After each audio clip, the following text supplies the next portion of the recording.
Salut tout le monde, c'est Ginji, on se retrouve pour la lecture holistique nouvelle édition, puisque j'ai décidé de revoir le format sérieusement, et on va commencer avec un énorme mea culpa, un jeu que j'ai sous-estimé par moment, mais que je trouve encore très très bien, c'est-à-dire True 20. Donc je vais vous expliquer comment ça va se passer rapidement. D'abord, je vais vous parler du contexte d'obtention, je vais parler du jeu, ce qu'il a de bien, ce qu'il a de mal, ce qu'il fait. Je vais aussi vous parler des fois esthétiquement de comment ça se passe. Et je vais dire aussi à qui ça s'adresse. Le système de notation ne se justifie plus tout simplement parce que je préfère dire à qui ça s'adresse et je ne vous présenterai jamais un jeu que je trouve mauvais. Voilà, ça ne fait pas, ça ne fait pas partie trop, je me suis rendu compte que ça ne fait pas partie de ma politique d'être à charge contre quelque chose.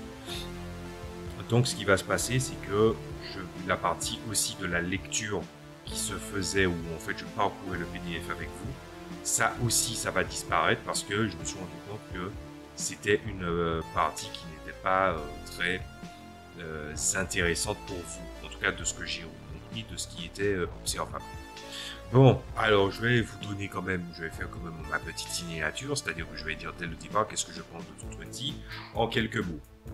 True 20 est un jeu que j'ai sous-estimé et je sais que ça arrive des fois que quand tu vois quelque chose d'ancien, tu le juges et tu vois quelque chose de nouveau qui est pire, tu commences à relativiser l'ancien. C'est pas le cas dans le cas de True 20.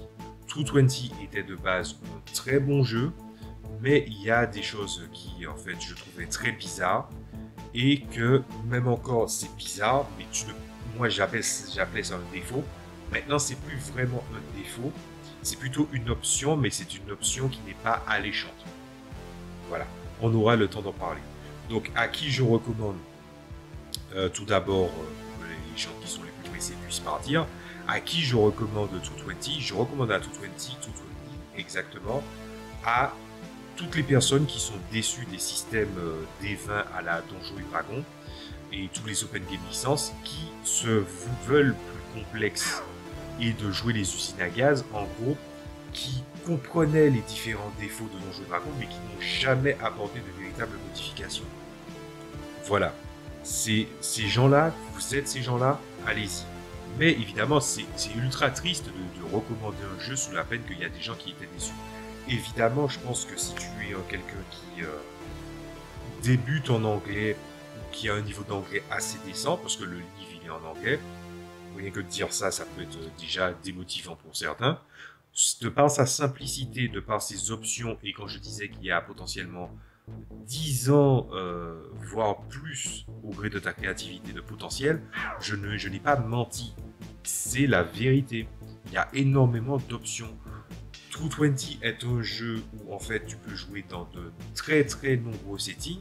Les settings les plus exposés dans True 20 par genre c'est la fantasy, le contemporain, l'horreur, la science-fiction et ouais, je crois que c'est tout. Après, je crois qu'il y a l'espionnage, un peu, mais il se fait un peu discret par rapport à d'autres trucs. Voilà, donc il y a énormément d'options. Tu peux aussi rajouter les trucs avec des pouvoirs surnaturels, les trucs de super-héros. Voilà, les trucs sont larges. Même s'il faut l'avouer, si tu veux jouer un truc de super-héros de Green Ronin, tu joues à Mutant Masterminds, qui est le jeu de super-héros le moins prise de tête. Voilà, qui est plutôt sympa. D'ailleurs, True 20 est l'ancêtre de nombreux jeux Green Ronin, après tout. C'est l'ancêtre de Blue Rose, c'est l'ancêtre de Mutant Mastermind, c'est l'ancêtre des autres jeux qui sont sous le système Age. Et d'ailleurs, on va parler du cas de est-ce que finalement est-il meilleur que True 20? Ça, on va le voir en détail dans la vidéo. Donc on va déjà commencer par le contexte d'obtention. C'était en 2020. François Le Tard parlait du jeu. Le jeu il était en réduction. Encore en ce moment, puisqu'il y a le lien en description, le jeu il est en réduction. Voilà, depuis le début de la pandémie, c'est comme ça. Et je tiens à signaler quand même que les jeux Green Ronin, quand vous aurez la gamme, vous aurez toute la gamme. Les auteurs ont clairement dit dans un blog il y a déjà quelques temps qu'ils ont préféré passer les livres en impression à la demande sur Drive2 et qui se disent que leur jeu, leur système principal, c'est le système Age. Donc ça veut dire que vous avez l'intégralité des choses potentielles qui sont en réduction et le contenu de certains éléments que peut-être j'expliciterai ça et là dans des tests beaucoup plus rapides. La gamme 220 est un très bon cru à moindre coût. Je peux même vous recommander, s'il y a les livres j'ai pas vu si les livres physiques étaient en réduction, mais si les livres physiques sont en réduction et vous préférez prendre le format en livre et pas en numérique, je le sollicite chaudement. Voilà. Donc moi je voulais de nouveaux jeux dans ma ludothèque numérique, et du coup il est tombé dans ma ludothèque numérique. Mais je rappelle, comme je l'ai dit dans des vidéos il y a très longtemps, j'ai dû lire Mutant Masterminds pour comprendre 220. Parce que s'il y a bien un problème avec 220, c'est qu'on voit que c'était les débuts de Green Ronin. C'est-à-dire qu'il y a toujours cet esprit didactique, cet esprit où faire les choses assez concises, mais certaines lectures et agencements d'informations étaient encore maladroites. C'est ce que j'ai à dire là-dessus. Alors, on va faire un truc que je n'aime pas faire, c'est qu'on va commencer par les défauts. Alors déjà, le défaut de ce jeu, c'est que pour expliquer le truc, c'est un système générique utilisant le système D20 et qui utilise exclusivement le D20. L'idée derrière le nom 220, c'est qu'il trouvait que le système D20, comme ça s'appelait dans Donjons et Dragons, c'est pas un vrai système D20 parce qu'on utilise d'autres dés. Et que comme c'est un système qui utilise exclusivement le D20, ils ont décidé de l'appeler 220. Simple, net, efficace. Donc ce qui va se passer, c'est que déjà on va commencer par la base. Donc la base, pour moi dans les défauts, il a un cul entre deux chaises. On est nous en tant que personne à notre époque actuelle, dans notre époque, dans le contexte où là où je suis en train de vous adresser la parole, le jeu au demeurant a l'air vieillot, au demeurant seulement. Parce que tu as l'impression que non seulement il est vieillot, mais il a le cul entre deux chaises. Il a le cul entre le système 3.5 qui n'a pas totalement quitté, et le fait qu'il a des choses qui sont ingénieuses et géniales, qui fait que ça fait passer la pilule un peu mieux. Mais quand tu vois par exemple le système Age, ou encore Newton et Masterminds, tu vois qu'ils ont coupé le cordon ombilical une bonne fois pour toutes.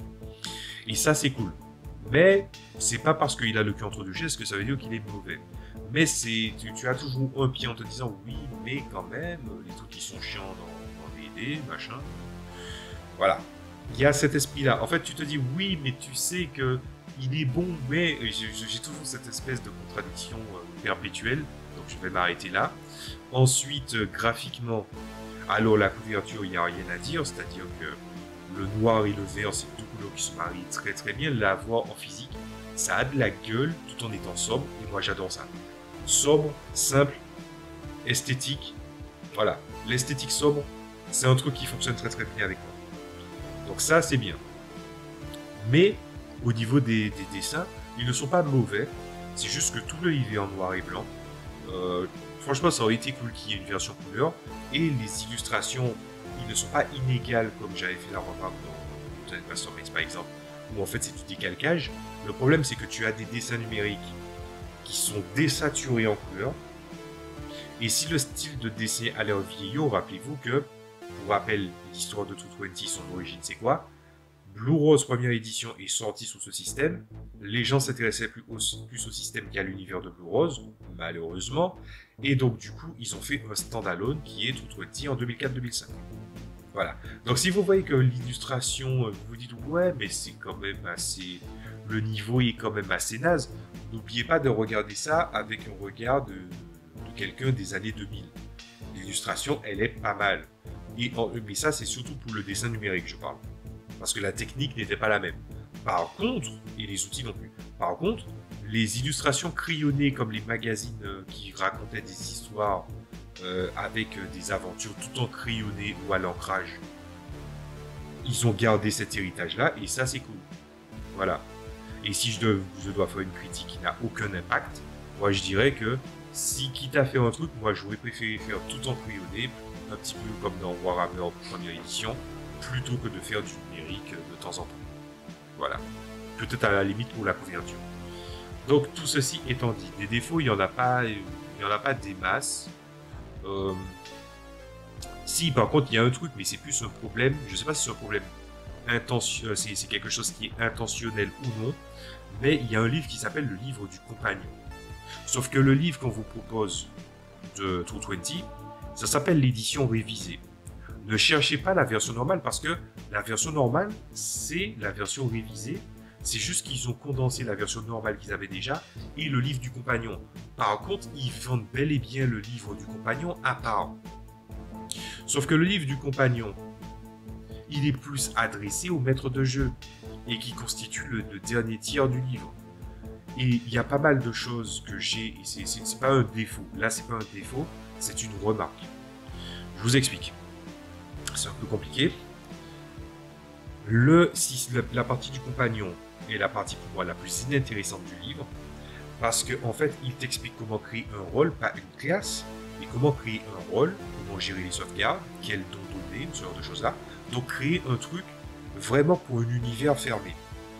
Cependant, et là on va passer directement à l'explicitation d'un personnage, quand tu crées un personnage en amont, c'est quoi les atouts du personnage?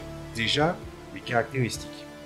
Vous voyez dans les Open Game License où tu vois qu'il y a le score puis le modificateur, ils ont viré le score qu'on n'utilisait presque jamais pour mettre seulement les modificateurs. C'est exactement ce qu'a fait Mutant Masterminds aussi, ça fonctionne très bien. Vous avez aussi une idée, il n'y a pas de race, il n'y a pas d'ascendance de lignage, c'est une idée de background, c'est-à-dire tes origines. C'est-à-dire que tu peux décider de faire des origines qui sont plus ethniques, raciales, d'origine de monde particulier, tout ça, tu peux le faire. Et du coup, ça va t'accorder des points. Et la plupart du temps, quand tu vois que ça va te donner plus d'un point, ça va être pondéré par malus. Voilà, il y aura un malus derrière. Puis, il y a les déplacements, il y a la taille, il y a des trucs du genre, oui, la vision nocturne, ce genre de choses-là. Et il y a un système de fit.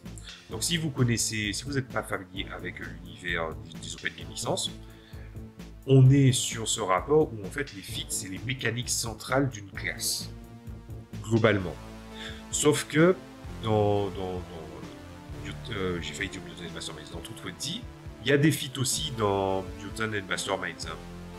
Mais voilà. En tout cas, les fits de True20, c'est quoi la différence? C'est que ils ont pris la notion de don de Pathfinder, Donjons et Dragons, tout ça, et la notion de fit. Ils ont mélangé, ils ont dit que tout est fit. Voilà. Alors, est-ce qu'ils reprennent exactement les mêmes choses? La réponse est non, clairement pas. Mais en tout cas, les fits et les dons sont mélangés. Et du coup, ça te donne des atouts assez intéressants. Et ce qui va se passer, c'est que il y a des backgrounds qui vont te donner des fits. Et il y a des backgrounds qui peuvent te donner aussi des pouvoirs. Pour ceux qui ne savent pas comment fonctionnent les pouvoirs, revenez à la vidéo que j'ai faite pour expliquer les pouvoirs dans l'exposition de Blue Rose. Parce que c'est le précurseur du fonctionnement des pouvoirs de Blue Rose. Voilà. Et donc, après ça, tu dois créer une classe. La classe, il y en a 3. Si vous avez vu mon truc sur Blue Rose, vous le connaissez. Guerrier, spécialiste des arts martiaux, adepte, spécialiste des arts mystiques, et expert, Jack of all trades, spécialiste de la tchatch et spécialiste de la discrétion et de la finesse. Voilà. Ah ben, du coup, il y a un choix que tu devras faire. Il y a un système de compétences. Il y a des compétences qui te sont données et qui te concernent. Et il y a aussi des pouvoirs. Sauf que le jeu est suffisamment bien fait pour qu'un feat vale un pouvoir. Et c'est pas... je veux dire... Pour avoir lu les feats et pour avoir vu les pouvoirs, c'est le cas. Ça se vaut. Le truc, c'est que dans True20, les pouvoirs, des fois, ont une fonction restreinte, mais il y en a qui sont libres d'interprétation. Par exemple, si tu contrôles le feu, en fait, tu peux atténuer ou renforcer une lumière existante, tu peux créer un mur de feu, tu peux créer une langue de feu maintenue pendant un certain moment. C'est à toi de voir ce que tu veux en faire. Et le système est que, quand tu lances un pouvoir, le niveau d'intensité du pouvoir qu'il fallait pour réussir, ça sera le niveau de test contre la fatigue. Parce que, encore une fois, c'est un précurseur d'une Newton Masterminds de Burroughs, tu ne fonctionnes pas avec des points de vie, mais des conditions. C'est vraiment comme Newton Masterminds. C'est-à-dire qu'à 4 conditions, ton personnage tombe inconscient, à 5, il meurt. Voilà. Donc, c'est vraiment un système qui fonctionne très très bien, et les feats sont plutôt géniaux. Alors, quand même expliquer, j'ai parlé dans la présentation en short du feat à la carte, ou plutôt du système de création de personnage à la carte, c'est de ça que je parle. Au début, on te dit de choisir pour la création de ta classe les feats qui sont dans la catégorie générale ou liés à ta classe. Et encore un avantage qui est plutôt pas mal, le multiclassage est facile à comprendre. Voilà, quelqu'un qui se dit oui, mais le multiclassage c'est un peu casse-gueule. Le multiclassage, dans tout toi dit, il est facile à faire. Je dirais pas que c'est une mécanique obligatoire, tu peux partir en ligne droite avec une fonction et puis ça va. Mais tu as le choix du choix. Et ça fait énormément plaisir en matière de gameplay. Voilà. Mais vous voyez toute cette bonne générosité-là. Il y a aussi évidemment l'incontournable dans les systèmes 3.5 du système de sauvegarde. Tu as les tableaux des sauvegardes qui sont déjà affichés. Donc quand tu sais que par exemple pour le multiclassage il suffira juste de coller les trucs et de mettre les valeurs, ben ça va. Encore un truc aussi, c'est que quand tu montes un niveau dans le multiclassage, tu sais qu'en toute logique, le fit que tu vas devoir sélectionner est lié profondément à la classe que tu as décidé de monter de niveau. Donc si tu es multiclassé, expert, adepte, guerrier, et que tu as gagné un niveau d'adepte, ben tu sais que c'est dans les feats adeptes ou dans les pouvoirs adeptes, ou même dans les généraux que tu devras prendre. Évidemment, quand tu te spécialises, tu vas pas prendre des trucs généraux. Tu vas prendre, de préférence, les trucs liés à la classe. C'est pour ça que je dis que le potentiel, il est énorme. Deux personnages qui se ressemblent, c'est du plagiat. Purement et simplement.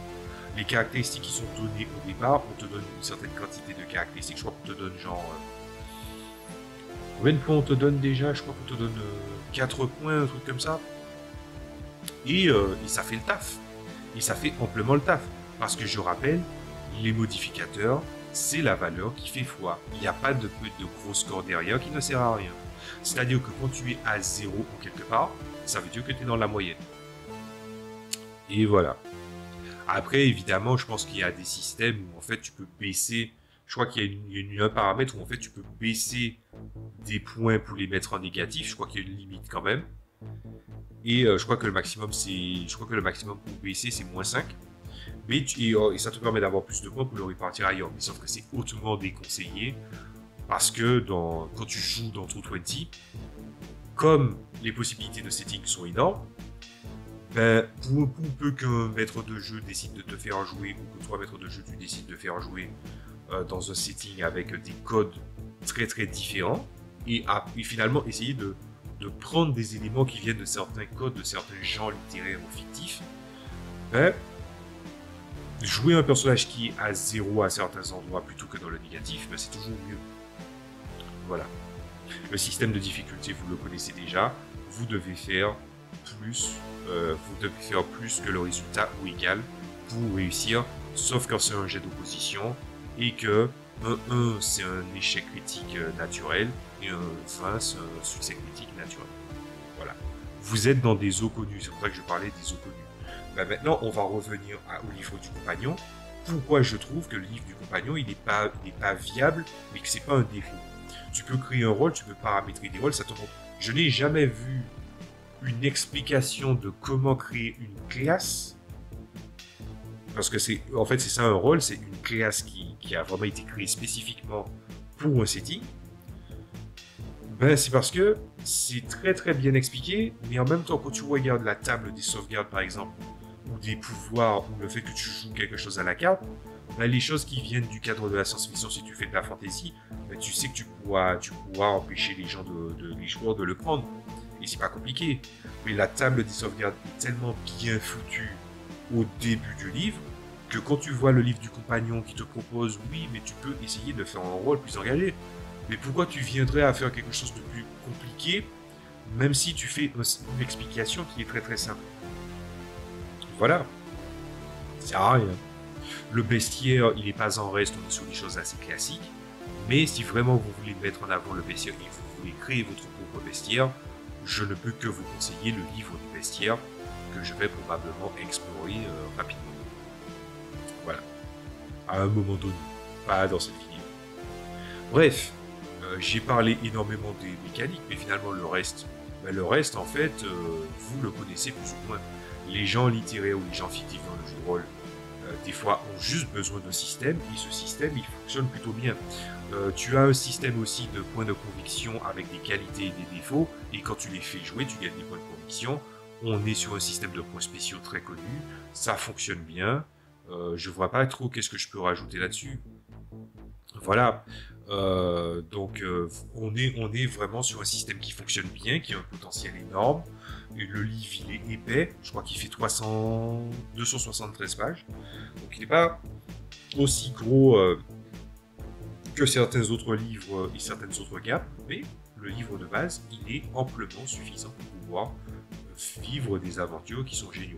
J'ai pas parlé des équipements de ce genre de choses là parce que en fait le système il est comme le système de Mutant and Mastermind, c'est-à-dire que quand quelqu'un te touche, les dommages n'infligent pas de déduction de points de vie, mais indiquent la sévérité du coup, et tu dois faire un jet de dureté pour en fait surpasser il faut surpasser ce score, et du coup la personne ne te fait rien. Parce que c'est les degrés d'échec qui vont venir indiquer est-ce que tu as pris cher ou non. Et ce système qui a fait ses preuves avec Mutant and Mastermind, je le vois à chaque fois que je joue. Voilà. Maintenant, on va passer à la question qui est à 1 million d'euros. C'est est-ce que True20, ses successeurs en tout cas, arrivent à surclasser True20? La réponse est non. Alors, moi, j'avais, comme je l'ai dit, moi, cette vidéo aussi un mea culpa parce que il y avait énormément de choses que j'ai reconsidérées, non pas parce que oui, il y a d'autres choses qui étaient mauvaises qui sont sorties après, mais tout simplement parce que j'ai vu le potentiel qu'il y avait derrière. Mais il y a aussi une notion de politique derrière la création. Évidemment, je ne suis pas dans la tête des auteurs, mais j'ai remarqué quelque chose, et j'en avais déjà fait part pour la vidéo de Blue Rose. Le système qui a succédé à True20, il y en a deux, on va les séparer bien, les deux systèmes, on va les séparer bien en évidence. Mutant and Mastermind, dont j'ai déjà parlé maintes et maintes fois, voilà. Et il y a le système Age. Je vais exclure The Expanse en système Age et Dragon Age en système Age. Je vais uniquement analyser les jeux du système Age que j'ai, c'est-à-dire Blue Rose, et qui viennent vraiment de Green Money. C'est pas un univers qui sont pris d'un autre truc, d'une autre franchise. C'est vraiment leurs univers à eux. On va prendre Fantasy Age, Modern Age et Blue Rose. Soyons clairs, ça se voit que les mecs, ils avaient vraiment envie de faire la meilleure version du système Age pour Blue Rose. Parce que Blue Rose, c'est un univers de cœur qu'ils ont. Et je sais ce que c'est que d'avoir un jeu qui est boudé parce que les autres voient autre chose et que l'univers n'intéresse pas. Le système de Blue Rose, je peux limite l'exclure de l'équation parce que Blue Rose, il est bon. Mais Fantasy Age, est-ce qu'il est meilleur que Blue Rose? On n'arrive même pas des années en arrière, genre jusqu'à True20. On arrive bien avant jusqu'au système 3.5. Pour vous expliquer rapidement Fantasy Age, je ne vais pas faire la critique des races, heureusement que je mets plus de notes parce que rien que faire la combinaison de races, elfe, nain, humain, hobbit, gnome, ça m'insupporte. Je ne supporte pas ça, je ne veux plus jamais le voir. Ça m'énerve, mais on va enlever ça. Le système d'armure, ils ont pris des trucs ultra détaillés, genre comme dans les Donjons et Dragons, tout ça, ça ne servait à rien. Blue Rose le montre. Armure légère, intermédiaire, lourde, ça va. Bim. Tu as différents types d'armes par catégorie, bim, ça fait le taf. Tu sens qu'il y a eu une certaine complaisance dans Fantasy Age et j'ai l'impression que Fantasy Age était une bêta test pour Blue Rose qui est la forme ultime, mais que comme vous avez vu le truc des dates dans la vidéo de Blue Rose, on voit bien que en fait, c'est une construction en parallèle, les trois. Et je ne parlerai pas de la modulation de la difficulté qu'a voulu instaurer Modern Age, comme dans les jeux Open Game Licence. Genre, par exemple, moi je pense à le W System Deluxe, où tu as une difficulté héroïque, épique, tout ça. Ah bah, du coup, ils ont voulu faire un système où en fait, il y a une difficulté, c'est ultra réaliste, aventure, bruit d'action, et ton personnage, c'est plus ou moins Neo dans Matrix. Matrix 1, j'entends. Cette difficulté n'était pas justifiée. Le système d'armement balistique, le fait de prendre en compte de l'armure, et en fait il y a une armure, il y a armure, score d'armure et score d'armure balistique, le système il est génial. Ça légitime la utilisation des armes à feu, et les armes à feu sont très très bien gérées dans Modern Age. Voilà. Modern Age est alourdi parce que il a voulu stratifier sa difficulté. Et Fantasy Age, il recule très très loin en arrière pour exposer des choses qui n'étaient pas nécessaires et qui étaient longs et chiants en matière de logistique. Je parlerai même pas du système de magie où ils ont voulu faire un système de magie, un pied dans le système de 220 et un pied dans ce qui était Donjons et Dragons. C'était pas ouf. Tu vois, dans Modern Age, il y a aussi ces magies-là. Mais dans Modern Age a été fait dans un setting où tu sens que, oui, c'est une version moderne du système Age et que c'est dans l'époque contemporaine, mais c'est pas contemporain pur. C'est pas obligé d'être contemporain pur. Voire même futuriste, hein, Modern Age. C'est vraiment du genre, imagine que tu vas jouer dans un setting genre Shadowrun, Cyberpunk 2077, Shadowhunters, pour ceux qui connaissent Shadowhunters. Un setting Shadowhunters, ça serait génial. Et d'ailleurs, ce que font les auteurs des systèmes Edge, ce qu'ils font, c'est que des fois, ils te disent dans leur blog, oui, on a décidé de pimper, on prend le cœur, on prend Blue Rose, puis on prend du Modern Age pour le système des arts, et ça fonctionne. Mais l'apex du système Edge, c'est Blue Rose, tu vois, alors qu'il est beaucoup plus simple. Et les autres se sont complexifiés ou ont voulu prendre cet aspect trop riche pour pas grand chose de Donjons et Dragons. Donc est-ce que le successeur qui est 220, est-ce que les successeurs de 220 qui est le système Age, excluant Blue Rose évidemment, est meilleur que 220? La réponse est non. Je préfère encore jouer à 220 que de jouer Fantasy Age et Modern Age de façon pure. Moi, je vois bien les auteurs, parce que, en fait, quand vous allez sur le site de 220, il y a les blogs qui amènent vers divers auteurs. Et vous voyez que les gars, ils sont en train de pimper leur jeu en mélangeant les outils. Et ils se servent, en fait, des jeux comme boîte à outils. Et vu comment les gammes Fantasy Age et Modern Age sont riches, c'est pas étonnant qu'ils le prennent comme boîte à outils. Et que dans l'exemple, par exemple, j'ai le cœur de Blue Rose, mais le cœur de Blue Rose, il est simple. Donc, quand tu veux savoir c'est quoi ta limite dans ce que tu considères comme simple, c'est très facile. Voilà. Donc, 220, une véritable claque. C'est vraiment un jeu que je recommande chaudement. Le problème, c'est que moi, j'ai énormément de jeux que je prépare et que je fais jouer. Là, par exemple, j'ai Ryutama, là, je suis en train de réfléchir à faire un one-shot Legend of Zelda. Voilà. Donc moi je me pose la question de ce que je vais faire avec. Quoi qu'il en soit, non, on est vraiment sur un bon produit. Et est-ce que je vais parler de Fantasy Age et de Modern Age à un moment donné dans les lectures holistiques? Je les ai acheté toute la gamme. Ah, c'est horrible. Je suis vraiment, je dirais pas que je suis une victime de 220, mais j'ai tellement d'atomes crochus avec la maison d'édition de Green Ronin. J'ai dit 220, mais Green Ronin. J'ai tellement des atomes crochus avec leur jeu, même ceux que je trouve, voilà, pas terribles parce qu'ils reprennent des éléments qui n'ont pas lieu d'être, que oui, je vais forcément en parler à un moment ou à un autre. Voilà. Je vous dis juste à la prochaine fois. La chose que j'ai à dire là-dessus, c'est que très probablement que je vais traiter les autres livres de 220, mais je vais les faire dans un format beaucoup plus court. coup. Le but était de vous parler du cœur du jeu, c'est pour ça que je permets que, par exemple, la vidéo, elle dure 30 minutes. Au moins, vous savez ce que vous avez dans les mains. Je vous dis à la prochaine fois. Salut à tous.